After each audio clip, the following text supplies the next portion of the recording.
គេ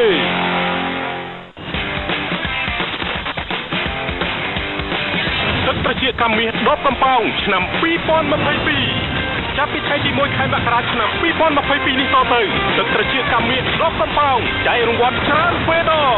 ទឹកប្រាក់10លានរៀល100រង្វាន់ម៉ូតូ Honda Stream 100គ្រឿងទូរស័ព្ទដៃ Oppo 150គ្រឿង1លានរៀល1000រង្វាន់និងទឹកត្រចៀកកាមាសដបកំប៉ោងរាប់លានដបថែមទៀតផងសូមបញ្ជាក់ថារង្វាន់ទឹកត្រចៀកកាមាសដបកំប៉ោងគឺមានតែក្នុងគម្រប់ដបតែប៉ុណ្ណោះមិនមែនលើ sticker ទៀតទេទឹកត្រចៀកកាមាសដបកំប៉ោងផ្ដល់នូវសុខភាពដ៏ខ្លាំងក្លាថ្ងៃនេះបងលា